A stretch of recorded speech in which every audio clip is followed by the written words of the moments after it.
Hay historias en la Escritura que estremecen no porque hablen de ejércitos lejanos, ni de monstruos salidos del desierto, sino porque revelan una verdad más dolorosa. A veces la ruina no llega desde las murallas enemigas, sino desde la mesa compartida, desde la voz conocida, desde la mano que parecía amiga.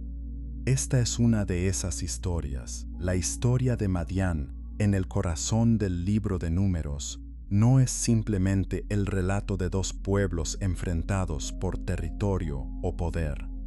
Es la herida abierta de una traición familiar, porque los madianitas no eran extraños absolutos. La memoria de Génesis 25 nos recuerda que también ellos descendían de Abraham. Eran, de algún modo, sangre de la misma sangre, ramas nacidas del mismo tronco antiguo. Y precisamente por eso, su papel en la caída de Israel junto a Baal Peor resulta más inquietante, más íntimo, más devastador. Aquí no contemplaremos solamente una guerra, sino una infiltración. No solo veremos lanzas y altares, sino deseos, silencios, concesiones, seducciones y pactos invisibles. Veremos a Moisés cargar un dolor que casi nadie podía comprender, porque la tierra contra la que debía levantarse había sido también su refugio.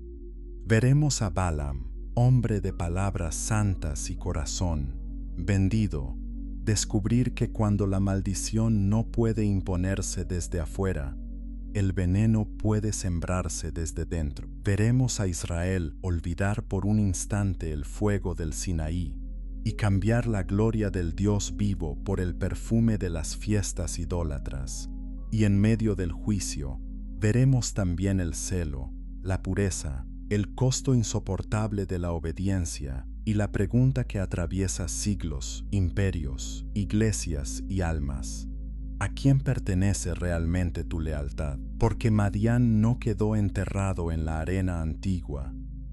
Madián vuelve cada vez que la verdad se negocia, cada vez que la santidad, cada vez que el pueblo de Dios confunde cercanía con fidelidad y tolerancia con amor. Y sin embargo, esta historia no termina en ruina. A través de sus sombras se levanta una esperanza más grande, la de un Dios que no abandona su pacto, que hiere para sanar, que juzga para preservar, y que en Cristo abre el camino de una obediencia nueva, limpia y viva. Capítulo 1. La amenaza que se sentó dentro del campamento Israel había aprendido a temer muchas cosas en el desierto. Había temido el hambre hasta querer volver a Egipto. Había temido la sed hasta murmurar contra el Dios que había abierto el mar. Había temido a los gigantes de Canaán, las murallas, los reyes, los caminos sin sombra y las noches heladas bajo un cielo inmenso. Pero había un peligro que todavía no comprendía por completo, el peligro que no entra con gritos de guerra, sino con risas, el peligro que no derriba puertas, sino que es invitado a pasar, el peligro que no exige la renuncia inmediata a Dios, sino apenas una pequeña concesión, una sola tarde de descuido, una sola comida compartida, un solo altar contemplado sin indignación. La historia comienza en un momento decisivo. Israel está cerca de la tierra prometida. Después de años de disciplina, de entierros en la arena, de rebeliones sofocadas por la paciencia y la severidad divinas, el pueblo ve cada vez más cerca el cumplimiento de la promesa. La generación incrédula está desapareciendo. Una nueva generación se levanta a las puertas de su destino, y precisamente allí, cuando el amanecer parece próximo, aparece una oscuridad distinta, no la oscuridad del perseguidor egipcio, no la del cananeo armado tras sus muros, sino una oscuridad tejida con familiaridad, con atractivo, con oportunidad. El gran drama de Números 25 no comienza con una invasión militar, sino con una convivencia contaminada. Como dice el texto sagrado, Israel empezó a prostituirse con las hijas de Moab, y detrás de esa frase breve se esconde una descomposición lenta, compleja, cuidadosamente sembrada. Las mujeres invitan, los hombres aceptan, los banquetes parecen inofensivos al principio. Hay comida, conversación, música, miradas, promesas de placer, ceremonias cuya extrañeza parece exótica, pero no necesariamente peligrosa. Sin embargo, en cada paso, lo que está en juego no es solo la moral privada, es la identidad del pueblo del pacto. El pecado, en esta historia, no es presentado como un simple acto de debilidad humana desligado de su contexto espiritual. Es una ruptura del vínculo santo entre Israel y el Dios que lo había rescatado de la esclavitud. Por eso los profetas y los libros posteriores hablarán de idolatría como adulterio, porque el Señor no había llamado a Israel a una relación fría de obediencia mecánica, sino a una alianza viva, exclusiva, ardiente. Él había hecho descender su gloria sobre el Sinaí, había hablado desde el fuego, había prometido morar en medio de ellos, había puesto su nombre sobre aquel pueblo, y ahora ese pueblo estaba permitiendo que otros nombres, otros dioses, otras músicas, otras lealtades entraran en su corazón. Lo más inquietante es que el peligro no parecía peligroso. El rostro del juicio rara vez se muestra al principio. El pecado llega disfrazado de alivio, de novedad, de experiencia compartida, de libertad aparente. Nadie cae de golpe en la apostasía. Casi siempre se desciende hacia ella peldaño a peldaño. Una conversación se vuelve costumbre. Una costumbre se vuelve afecto. Un afecto se vuelve dependencia. Y cuando el alma ya está debilitada, el altar extraño deja de parecer ofensivo. Así era Madián en la memoria de Israel. No solo un pueblo del desierto, sino una influencia capaz de acercarse sin levantar sospechas inmediatas. Ellos sabían moverse por rutas, por intercambios, por redes invisibles de comercio y relación. Entendían cómo entrar sin conquistar con espada. Y el enemigo más devastador no fue el que quiso arrebatarle a Israel su territorio, sino el que quiso vaciar su alma. La Escritura obliga al oyente a mirar más hondo, porque sería fácil reducir esta historia a un choque entre buenos y malos, entre una nación santa y otra perversa, como si el conflicto pudiera resolverse con etiquetas cómodas. Pero la Biblia nunca permite ese simplismo. El problema central no era étnico, sino espiritual. El mal no estaba en la sangre de Madián, como si la maldad fuera una herencia biológica inevitable. El mal estaba en la rebelión contra Dios, y esa rebelión podía brotar también dentro de Israel. De hecho, ya estaba brotando dentro de Israel. Por eso la amenaza verdadera estaba en el corazón del campamento. Y aquí comienza a surgir una pregunta que no pertenece solo a la antigüedad. ¿Cuántas veces el pueblo de Dios ha sobrevivido a la persecución externa, pero ha sido herido por la seducción interna? ¿Cuántas veces las comunidades resisten ataques frontales, pero se desmoronan cuando la verdad se hace innegociable, cuando la santidad se considera excesiva, cuando el pecado encuentra lenguaje religioso para justificarse? Madián, en su forma más peligrosa, no es la fuerza que aterroriza desde lejos. Es la presencia que nos hace bajar la guardia. Es la voz que nos dice que un poco de mezcla no hará daño. Es la mentira que sugiere que el pacto puede compartirse con otros altares. Israel estaba a punto de aprender que la cercanía no garantiza pureza, que la familiaridad puede convertirse en una puerta para la traición, y que el mayor desastre no es perder una batalla, sino olvidar a quién pertenece uno. Y cuando un pueblo olvida eso, El juicio no tarda en asomarse. Capítulo 2. Hijos de Abraham, caminos separados. Para comprender el peso de esta historia, hay que regresar mucho más atrás, al tiempo en que la vida de Abraham se extendía todavía como una semilla destinada a multiplicarse en la historia. En Génesis 25 se nos dice que Abraham tomó otra mujer, Cetura, y que entre los hijos nacidos de esa unión estuvo Madián. Esa sola noticia transforma la lectura entera del conflicto. Madián no era un extraño nacido fuera del horizonte de la promesa patriarcal. Era pariente. Era una de las muchas ramas Sam que emergieron del árbol de Abraham, aunque no fuera la rama elegida para portar la línea del pacto. Este es uno de los dolores más profundos de la Biblia. La proximidad de origen no garantiza la fidelidad de destino. Se puede proceder de una casa bendecida y, sin embargo, apartarse del centro de la voluntad de Dios. Se puede compartir memoria, genealogía, lenguaje de bendición y aún así vivir lejos de la obediencia que da vida. La Escritura insiste una y otra vez en que la elección del Señor no es un privilegio decorativo, sino una responsabilidad temible, y también insiste en que la verdadera pertenencia al pueblo de Dios no se define solo por ancestros, sino por lealtad para Israel. La existencia de Madián debió de ser siempre un recordatorio ambiguo. Por un lado, estaban ligados por una historia remota común.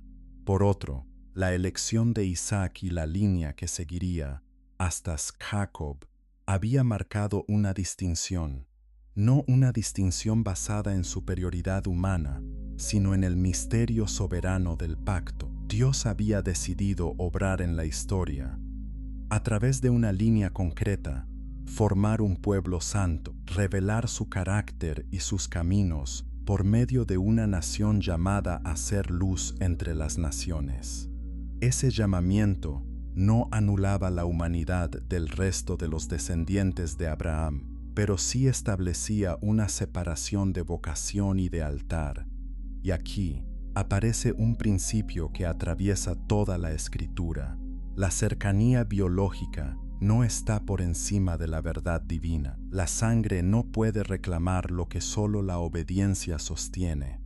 A lo largo de la historia bíblica, Dios rompe una y otra vez la idolatría de la tribu, del clan, del apego natural cuando ese apego se levanta contra la santidad del pacto.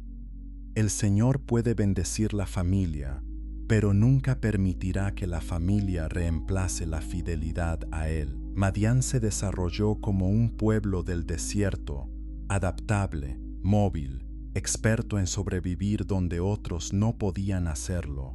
Sus tiendas no necesitaban muros para ejercer influencia. Su fortaleza no dependía principalmente de ciudades monumentales ni de ejércitos permanentes, sino de rutas, contactos, intercambios, caravanas y pactos. Eran hombres y mujeres de movimiento, del comercio, de la mediación entre regiones.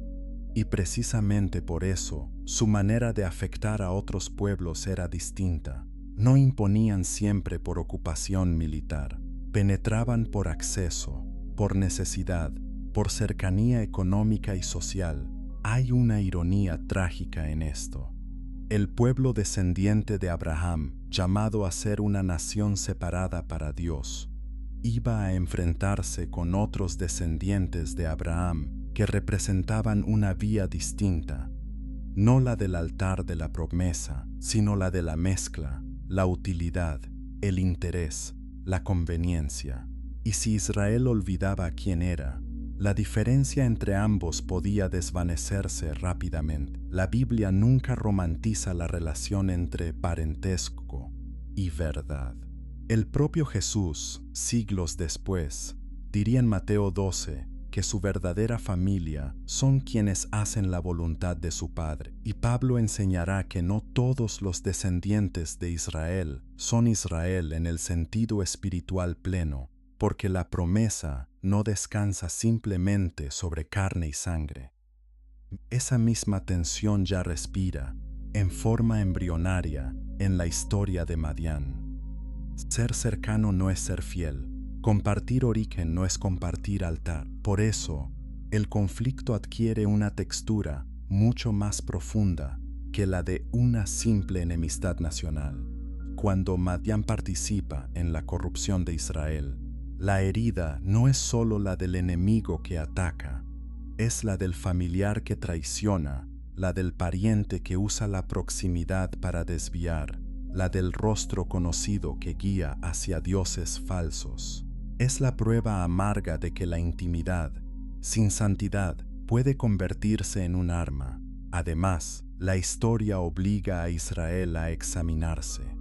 Si el problema viniera únicamente de fuera, sería sencillo preservar una identidad limpia y victoriosa en apariencia. Pero cuando el peligro se mezcla con vínculos, con memoria compartida, con intercambios normales de la vida, la fidelidad exige discernimiento. Ya no basta con rechazar al enemigo armado.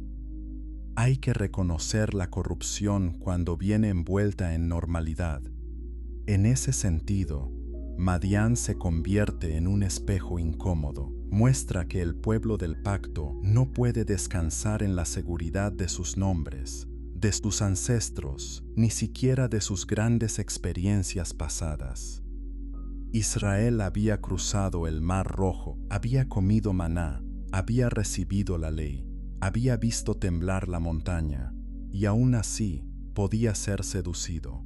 La experiencia religiosa del ayer no inmuniza contra la infidelidad de hoy. Cuando el libro de Números nos coloca frente a esta rama de la casa de Abraham, nos está preparando para entender una verdad severa y necesaria.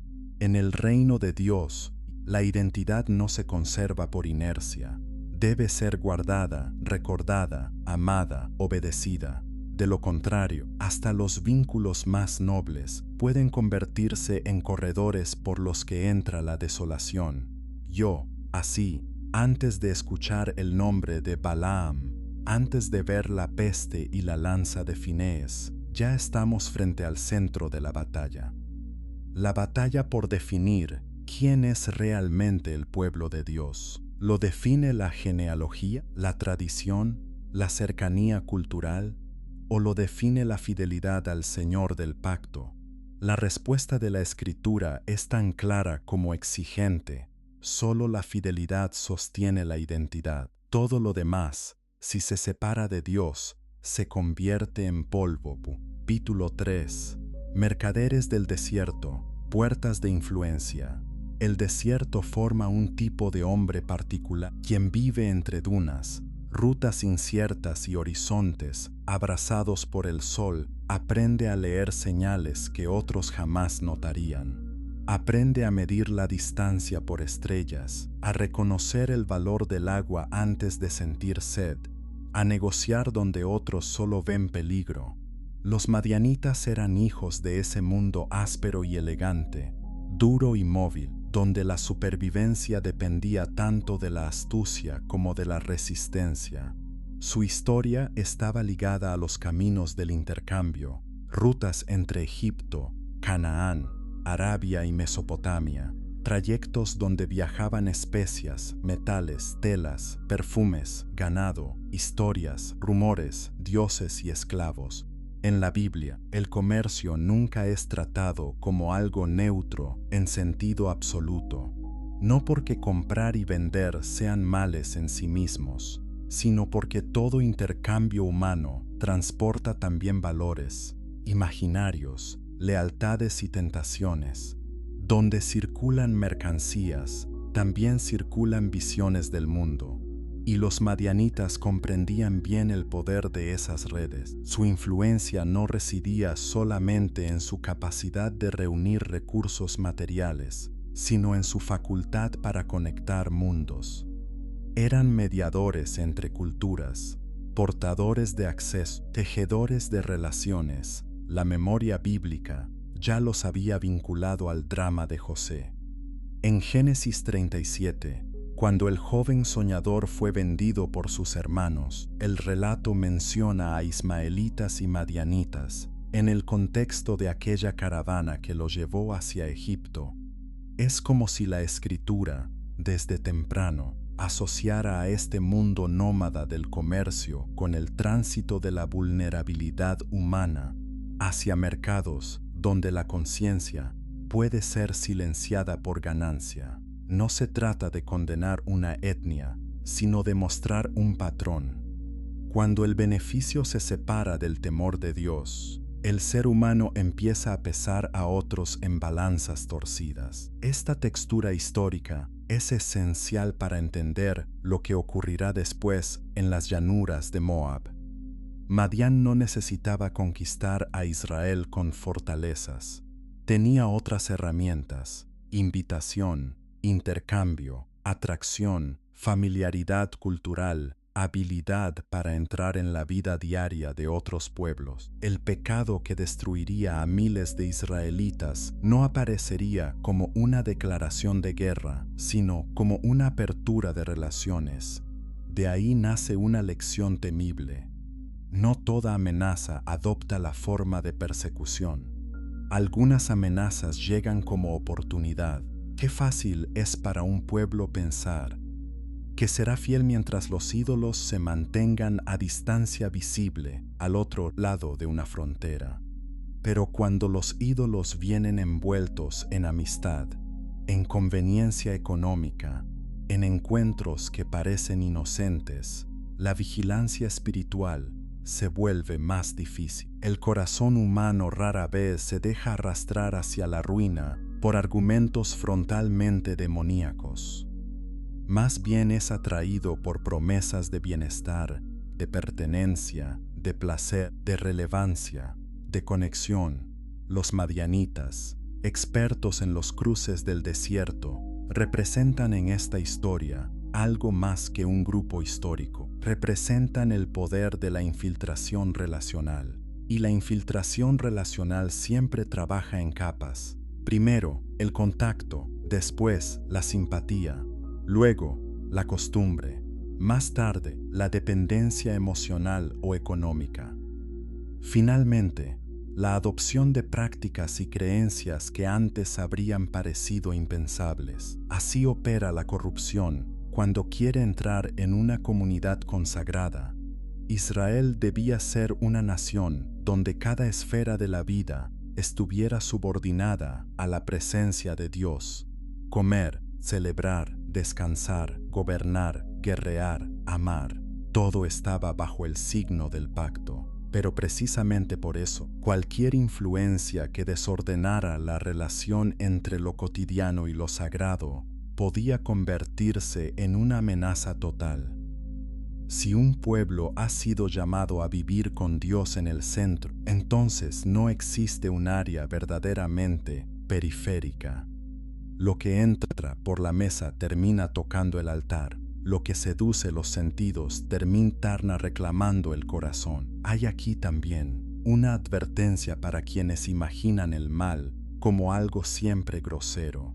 El mal sabe ser refinado, sabe hablar el lenguaje del intercambio legítimo, del beneficio mutuo, de la apertura, de la celebración. Sabe presentarse como algo moderno, flexible, menos rígido, y cuando consigue asociar la obediencia con estrechez y la mezcla con libertad, ya ha avanzado mucho más de lo que parece.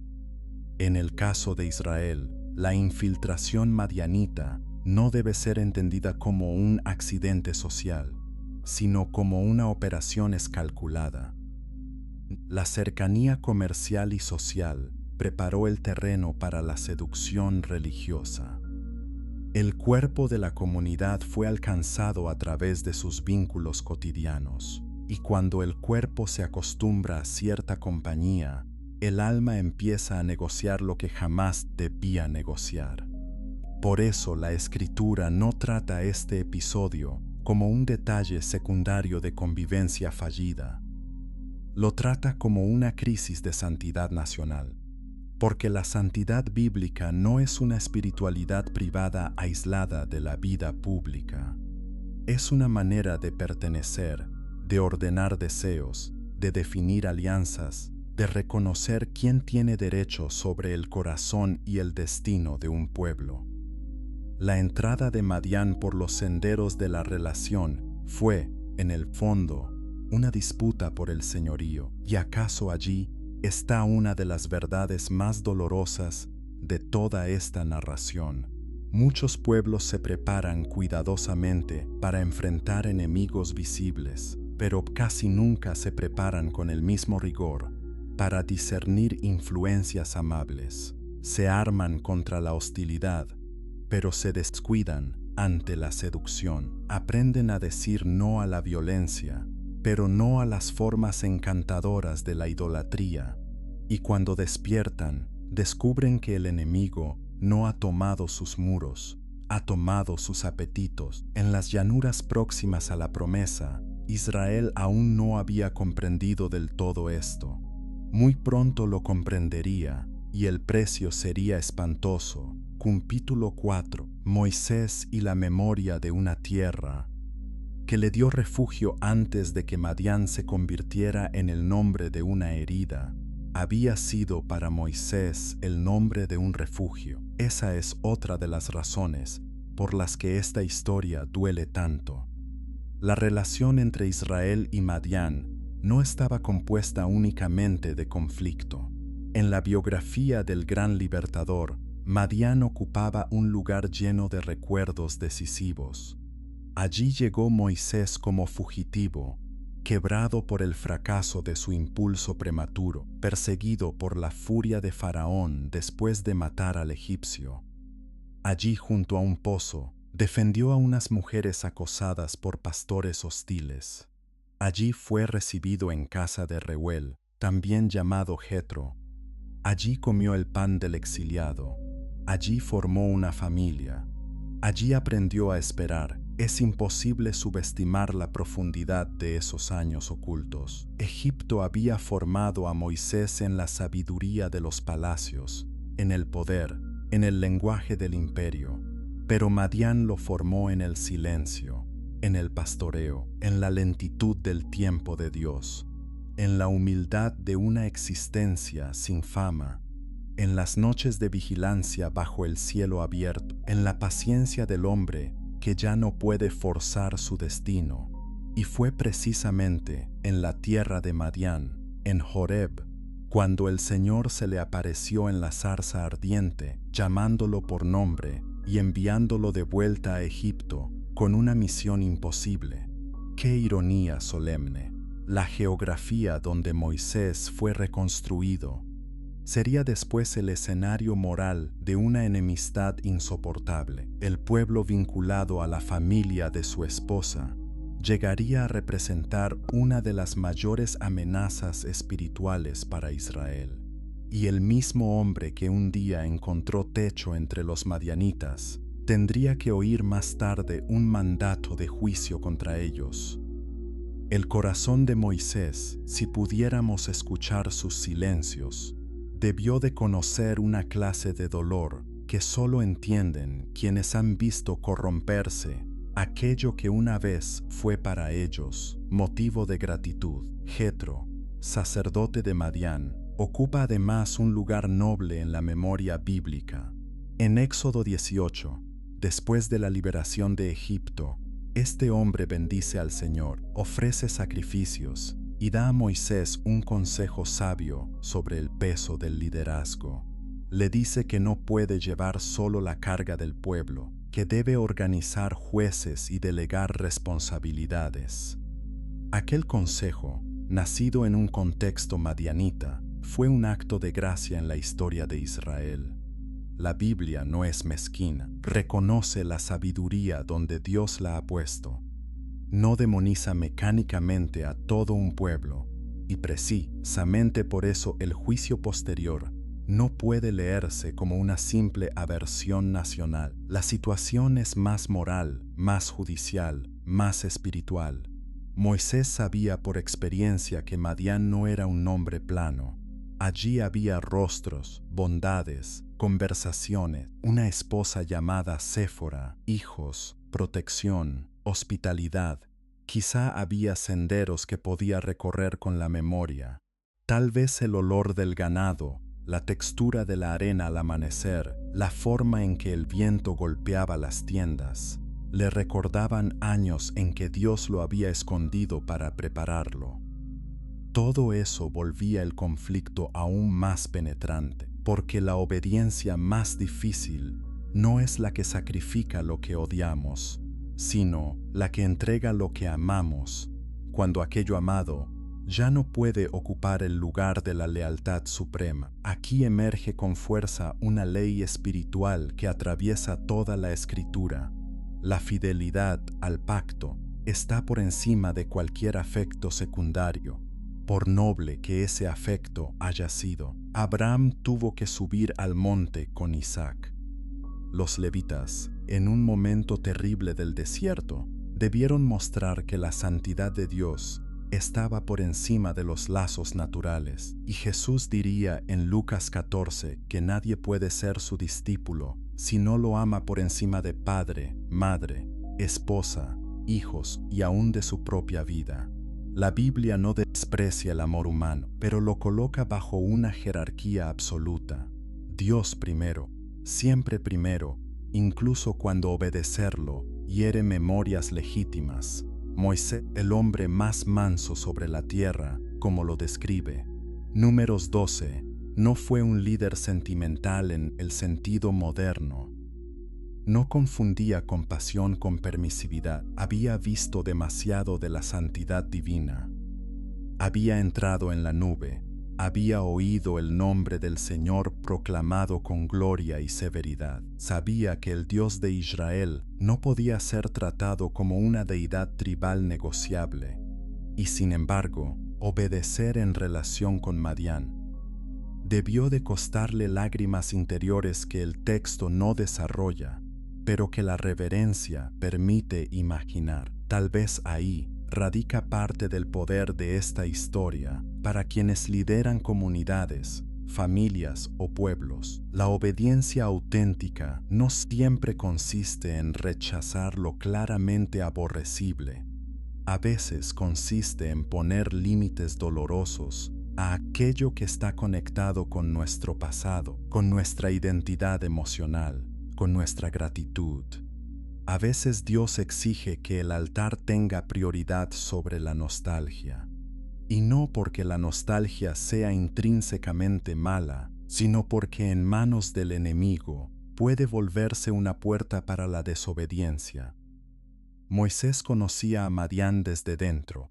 Sabía que no todo en aquella memoria era oscuro, pero también sabía que una porción de Madián, bajo ciertos líderes y en cierto momento, había decidido convertirse en instrumento de corrupción contra. Y cuando la corrupción amenaza el corazón del pueblo santo, el líder no puede gobernar desde los sentimientos heridos. Debe gobernar desde el temor del Señor. El drama personal de Moisés da a esta narrativa una profundidad casi insoportable, porque nos recuerda que el juicio de Dios nunca es una abstracción mecánica. Toca historias reales, afectos reales, vínculos reales. El fuego santo no cae sobre ideas desencarnadas, sino sobre mundos humanos llenos de memoria. Y aún así, el Señor sigue siendo justo, sigue siendo bueno, sigue siendo digno de obediencia. La pregunta es si sus siervos lo seguirán cuando la obediencia atraviese precisamente lo que más les cuesta entregar. En los años del destierro voluntario en Madián, Moisés había aprendido a cuidar ovejas. Ahora tendría que cuidar algo aún más frágil y más sagrado, la pureza del pueblo de Dios, y esa tarea le exigiría soportar una clase de herida que ningún bastón de pastor podía aliviar. Capítulo 5. Balaam y el deseo de maldecir lo que Dios bendice mientras Israel avanzaba. Otro corazón empezó a llenarse de temor. Balac, rey de Moab, veía desde la distancia a ese pueblo numeroso, errante y protegido por una fuerza que no podía medirse en términos ordinarios. Había oído lo que había sucedido con Egipto.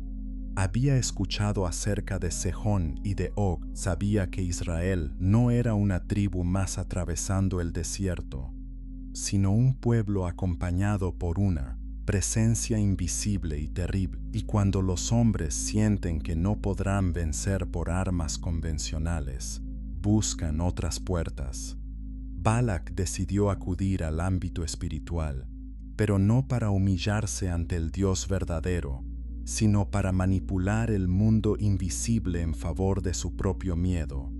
Por eso llamó a Balaam, hijo de Beor, un personaje envuelto en ambigüedad, famoso por la eficacia de sus bendiciones y maldiciones. Balaam aparece en la Escritura como un hombre que conoce algo del lenguaje de Dios, pero cuyo corazón está deformado por la codicia. Esta es una de las figuras más inquietantes de toda la Biblia. Un hombre capaz de pronunciar palabras verdaderas mientras ama salarios injustos.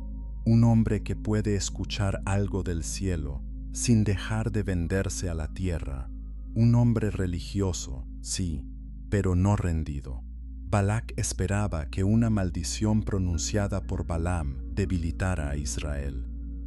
Quería afectar el orden invisible que rodeaba al pueblo del pacto. En el fondo, comprendía algo que muchos soberbios ignoran. Las batallas decisivas no son meramente visibles. Antes de que los ejércitos se crucen, las lealtades espirituales ya han definido gran parte del desenlace. Pero Balac cometió el error fatal de suponer que el poder espiritual puede alquilarse. Imaginó que las palabras sagradas son herramientas disponibles para cualquier cliente suficientemente generoso. Buntalaam, por su parte, es presentado como un hombre dividido. Sabe que no puede ir más allá de lo que el Señor le permita decir. Sin embargo, su interior se inclina hacia la ganancia. Segunda de Pedro 2:15 recordará siglos después que amó el salario de la maldad. Judas 11 hablará del error de Balaam y Apocalipsis 2:14 dirá que enseñó a poner tropiezo ante los hijos de Israel. La memoria bíblica no le concede el honor de un verdadero profeta. Lo recuerda como la imagen de la espiritualidad prostituida. El relato de Números 22 al 24 está lleno de tensión y una ironía casi teatral. Balaam sale al encuentro de su recompensa, pero el ángel del Señor le sale al encuentro a él. El hombre que presume de visión espiritual no percibe lo que su asna ve claramente. Y es entonces cuando la humillación cae sobre él. El animal se convierte en testigo de su ceguera moral. Esa escena, que podría parecer extraña a la sensibilidad moderna, es profundamente reveladora. Cuando el corazón del hombre se corrompe, incluso sus dones se vuelven incapaces de protegerlo del ridículo delante de Dios. Luego vienen los altares, los montes, los sacrificios, la expectativa de Balac, la insistencia repetida. Desde distintas alturas, Balaam intenta pronunciar una maldición sobre Israel, pero cada vez el Señor se adueña de su boca y en lugar de maldición salen bendiciones. En lugar de condena, oráculos de favor. En Números 23 resuena la gran pregunta: ¿cómo maldeciré yo al que Dios no maldijo? Y esa frase se levanta como una muralla contra todo poder que pretende revertir lo que el Señor ha decidido bendecir. ¡Qué gloriosa seguridad hay en eso! El pueblo de Dios puede ser frágil, inconsistente, incluso profundamente imperfecto, pero ninguna lengua comprada, ningún ritual pagado, ninguna voluntad enemiga puede romper desde fuera el decreto de bendición emitido por Dios. Si el Señor ha determinado guardar a su pueblo, la magia fracasa. la manipulación fracasa, los planes de las alturas paganas fracasan. El enemigo puede conspirar, pero no puede anular la palabra divina. Sin embargo, aquí empieza la zona más oscura del relato, porque lo que Balaam no logra hacer abiertamente, buscará conseguirlo indirectamente. Hay derrotas que el enemigo acepta en la superficie solo para reformular su estrategia en secreto. Si no puede maldecir a Israel desde fuera, intentará llevar a Israel a un lugar donde el juicio caiga desde dentro. Y esta es una verdad perpetua. Cuando Satanás no puede destruir por persecución, intenta destruir por contaminación. Cuando no puede aplastar por fuerza, seduce por deseo. Cuando no puede arrancar la fe de la boca del creyente, intenta vaciarla del corazón. Balaam representa, por tanto, algo más peligroso que un enemigo frontal. Representa la voz religiosa sin pureza, el hombre que usa lenguaje sagrado, pero no ama la santidad, el experto espiritual que conoce formas, términos, procedimientos, pero cuyo centro es el beneficio. Es la corrupción del ministerio, la prostitución del don, la inteligencia religiosa separada del temor de Dios. Y la Biblia considera eso especialmente detestable, porque la mentira con ropaje espiritual hiere de maneras que la mentira grosera no puede herir. Balak y Balaam, en conjunto, encarnan una alianza entre miedo político y codicia religiosa. Uno teme perder su seguridad, el otro desea ganar su recompensa. Ambos están dispuestos a atacar al pueblo de Dios por caminos invisibles. Y ambos descubrirán que la bendición divina no puede venderse ni romperse con fórmulas. Pero la historia aún no ha llegado a su parte más dolorosa, porque el fracaso de las maldiciones no significará el fin del peligro. Al contrario, será la antesala de una estrategia más eficaz, más íntima, más corrosiva, y el hombre cuya boca no pudo maldecir usará su astucia para enseñar cómo seducir. Allí comienza la verdadera catástrofe. Capítulo 6. Cuando la maldición fracasa y nace la estrategia de la seducción. Hay una forma de derrota que el enemigo soporta solo para buscar una victoria más profunda. Balaam había fracasado en lo visible, había levantado altares, ofrecido sacrificios, cambiado de monte, buscado la palabra exacta, y en cada intento el Dios de Israel había convertido sus labios en trompeta de bendición. Balak lo escuchó con furia impotente. Había pagado por maldición y recibió profecías de favor. Incluso tuvo que oír de aquel hombre ambicioso una visión mesiánica. Lo veré, mas no ahora, saldrá estrella de Jacob, como anuncia Números 24. Qué misteriosa grandeza la del Señor, que hace brotar esperanza aún en escenarios armados por la hostilidad. Pero la codicia de Balaam no había sido apagada. El hombre que ama la recompensa encuentra siempre otra manera de servir al mal. Si no puede alterar la voluntad de Dios, intentará manipular la conducta del pueblo. Si Israel no puede ser maldecido estando firme bajo el pacto, entonces la lógica perversa es clara. Hagamos que Israel sea parte del pacto. No destruyamos la muralla desde fuera. Convenzamos a los guardianes de abrir la puerta. Números 31 y Apocalipsis 2:14 permiten ver con claridad esta segunda fase. Balaam aconsejó poner tropiezo delante de los hijos de Israel. Aquí se revela una inteligencia diabólica y familiar. El tentador sabe que muchas veces la fortaleza espiritual resiste la amenaza abierta, pero baja sus defensas ante la invitación placentera. La maldición frontal despierta alerta, la seducción adormece, el miedo une, el deseo dispersa. El sufrimiento puede llevar a orar. El placer desordenado lleva con facilidad a olvidar. La estrategia, entonces, no fue un asalto militar. Fue una infiltración moral y religiosa. Comenzó quizá con conversaciones amables, con sonrisas, con encuentros que parecían simples relaciones entre pueblos vecinos. Luego, vinieron las invitaciones a banquetes. Comer juntos era más que un gesto social en el mundo antiguo. Era un acto de comunión, de paz, de alianza implícita. Y en el contexto de los cultos paganos, el banquete a menudo estaba inseparablemente unido a la devoción idolátrica. No había una distinción moderna entre evento social y acto religioso. La mesa conducía al altar, así Israel fue entrando, paso a paso, en el terreno de Baal Peor, primero la cercanía, después la atracción, luego el deseo, después la participación y finalmente la postración ante dioses que exigían precisamente la desintegración moral del ser humano como forma de culto.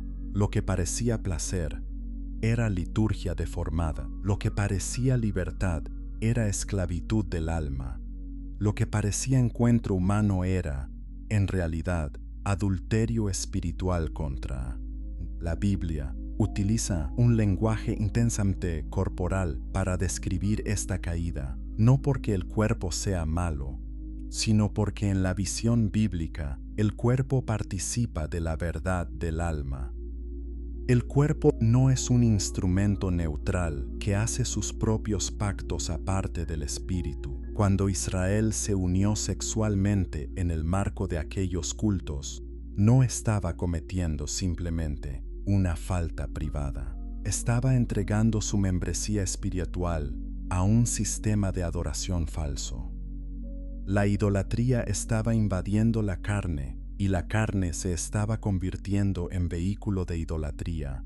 Por eso el episodio de Baal Peor no puede entenderse como una moralina aislada sobre inmoralidad sexual. Es mucho más grave. Es una agresión al centro del pacto, el Dios que había dicho: «Yo seré vuestro Dios, y vosotros seréis mi pueblo». Estaba siendo deshonrado precisamente en la esfera donde un pueblo expresa a quién pertenece. En el mundo bíblico, la fidelidad sexual y la fidelidad espiritual están profundamente entrelazadas porque ambas hablan de exclusividad, de pertenencia, de santidad. La gran astucia de Madián y de Balaam fue ofrecer una falsa síntesis. Se podía seguir siendo Israel y al mismo tiempo participar del placer, de la festividad y de la religiosidad de otros pueblos. Se podía mantener una identidad externa mientras el corazón se dividía. Se podía conservar el nombre del pacto mientras se disfrutaban los dones de la mezcla. Y esa mentira ha sido una de las más persistentes en toda la historia del pueblo de Dios. Siempre aparece alguien que promete compatibilizar el altar con el ídolo, la verdad con la conveniencia, la santidad con el apetito. Pero el Señor no comparte su gloria, no porque sea inseguro, sino porque solo Él es Dios, y todo ídolo termina degradando al ser humano que lo adora. La pureza que Dios demanda no es un capricho posesivo, es el resguardo de la vida. Cuando Él prohíbe la idolatría, no está privando a su pueblo de placeres legítimos, está preservándolo de aquello que inevitablemente lo despedaza. Y sin embargo, Israel cayó. El pueblo que había oído la voz de Dios en Sinaí se dejó fascinar por voces extrañas. El pueblo alimentado por maná aceptó banquetes contaminados. El pueblo llamado a ser reino de sacerdotes se tendió ante altares obscenos. Es una caída tan profunda que el oyente casi desea apartar la mirada, pero la Escritura no permite apartarla. Quiere que veamos lo que la seducción hace cuando encuentra un corazón descuidado. Aquí hay también un retrato aterrador de la progresión del pecado comunitario. No fueron solo individuos aislados los que tropezaron. El contagio alcanzó al pueblo. Las concesiones privadas empezaron a tener consecuencias nacionales. La santidad colectiva estaba siendo comprometida, y cuando eso sucede, el juicio se acerca con paso firme. Baal Peor no fue simplemente un episodio escandaloso en las afueras del campamento. Fue una especie de contra Sinaí. En Sinaí, Israel se había unido a Dios en un pacto de exclusividad. En Peor, estaba intentando unirse a un Dios falso mediante cuerpos, banquetes y lealtades adulteradas. En Sinaí había oído mandamientos santos. En Peor se estaba dejando reescribir por la lógica del deseo desordenado. Todo esto revela cuán equivocada es la idea de que los pecados personales no afectan la vida espiritual de una comunidad. La Biblia jamás reduce la vida moral a una privacidad sin consecuencias. Cuando los líderes callan, cuando la comunidad trivializa lo que Dios llama abominación, cuando el altar ya no ordena la vida de la gente, el resultado no es una convivencia más libre, sino una fragilidad mucho más expuesta al juicio. Y la noche del juicio ya estaba cayendo sobre Israel.